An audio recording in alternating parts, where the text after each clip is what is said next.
বলছি বসে আছো? হ্যাঁ আজকে রান্না কি বানাবো গো? লাকু বানিয়ে দাও না একটা কিছু। তুমি যেটা বলবে আমি সেটাই বানাবো, তুমি বলো। কি বানানো যায় বলো তো, সেটাই তো ভাবছি। তুমি যেটা বলবে আমি সেটাই বানিয়ে দেবো। আজকে তাহলে প্লেন তুমি ডাল ভাত করে দাও। আরে সকালে তো খেয়েছো ডাল ভাত। ও আচ্ছা আচ্ছা আচ্ছা আচ্ছা, ঠিক তো ঠিক তো। তাহলে একটা কাজ করো তুমি, তুমি আজকে করে দাও রুটি করে দাও আর তুমি ভেন্ডি ভাজা করো। ठीक है। আরে বাচ্চা খাবে না, ছেলে খাবে না, জানো না তুমি ভেন্ডি খায় না। ও তাহলে তুমি আজকে ডিমের কারি ভাত করে দাও। আজকে মঙ্গলবার, তুমি সেটাও জানো না। আচ্ছা তাহলে তুমি একটা কাজ করো, তুমি ম্যাগি বানিয়ে দাও, ঠিক আছে? ম্যাগিতে থোড়ি পেটটা ভর্তি হবে, পেট তো খালি থেকে যাবে রাতে। আচ্ছা তাহলে তুমি এক কাজ করো, তুমি ঘুগনি আর রুটি করে দাও। ঘুগনি তো কলাই কি জানো না, কিভাবে ঘুগনিটা আমি করবো? কলাই আমি জানালে। সেটাও তো বটে। তাহলে তাহলে তাহলে তাহলে একটা কাজ করি, হোটেল থেকে তাহলে খাবারটা আমি অর্ডার বুক করে দিচ্ছি, ঠিক আছে? হোটেলে তেল মশলা কি বেড়ে যাবে নাকি? পেটটা পুরো খারাপ করে যাবে না?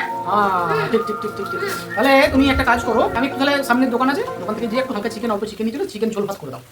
পেঁয়াজ করো, রসুন করো, আলু করো, টাইম লাগবে না তো? হ্যাঁ বলো দেখিনি। ঠিক ঠিক ঠিক। তাহলে তুমি কি করবে কি? আমি যেটা তুমি বলবে। কি করবে?